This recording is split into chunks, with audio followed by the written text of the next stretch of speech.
현역 연관 장교가 같이 근무하는 여자 군무원을 목줄라 죽이고 시신을 훼손하여 여러 곳에 유기했다고 합니다. 이번에도 어김없이 그 작자의 신상 공개를 놓고 무슨 위원회를 개최한다고 합니다.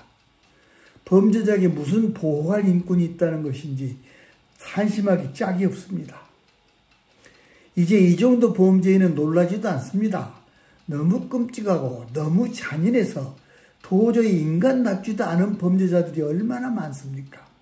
그때마다 그놈의 신상 공개를 놓고 설왕설래하는 것을 보면서 배알이 꼴려 욕설이 튀어나옵니다. 이런 범죄자들에게 무슨 인권 타령이냐고 고함을 치고 싶습니다. 우리가 언제부터 그렇게 인권을 중시했었는지 참 꼴같지 짓이라고 욕이라도 하고 싶습니다. 우리나라 곳곳에 퍼져 있는 인권 유린의 현장을 우리 모두 잘 알고 있습니다. 옛날보다는 많이 나아졌지만 그래도 아직 자신 있게 인권이 보장되는 선진국이라고 말하지는 못할 것입니다. 이 주전 제가 본 이야기 하나를 해볼까 합니다.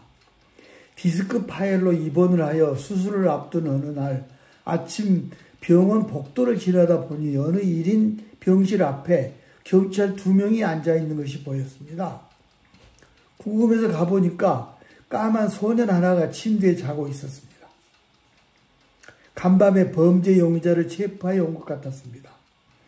체포 과정에서 다쳤는지 아니면 체포하고 보니 병이 있었는지 모르겠지만 하여튼 소년 범인은 침대에서 자고 있었고 경찰은 2명 일개조로 교대해가며 제가 태어날 때까지 장장 4일을 밤이고 낮이고 그렇게 지키고 있었습니다.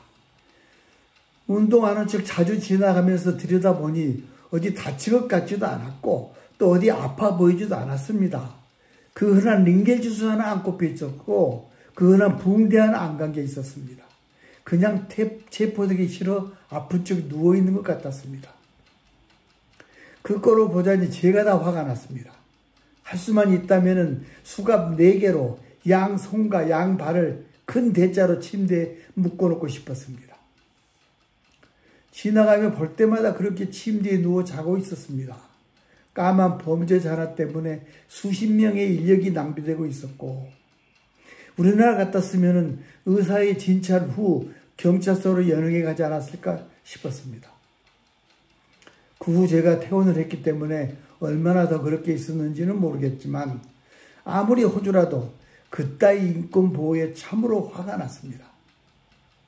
그렇게 인권을 중시하는 호주도 흉악범의 신상 정보를 공개하느냐 마느냐 하는 것으로 무슨 위원회를 구성하고 있다는 소식은 아직 들어보지 못했습니다. 중범죄자는 즉시 신상 공개를 해서 추가 범죄 피해를 방지하고 또 범인 기소에 필요한 추가 정보를 얻는 것이 죄 없는 여타 인권들을 보호하는 길 아니겠습니까? 우리가 특별히 인권을 중시하는 나라라면 또 모르겠습니다. 얼마 전까지도 고문으로 간첩을 조작하는 나라가 아닙니까? 검사 시절 고문을 하던 자가 아직도 권력기관에 앉아있는 나라가 아닙니까? 정작 지켜져야 할 선량한 시민의 권리는 도처에서 짓밟으면서 흉악범죄자의 인권 타령을 하고 있는 꼴을 보고 있자니 영 꼴같지 않아서 벨이 꼬입니다. 여러분 어떻게 생각하십니까? 동의하시면 구독과 좋아요로 호응해 주세요. 감사합니다.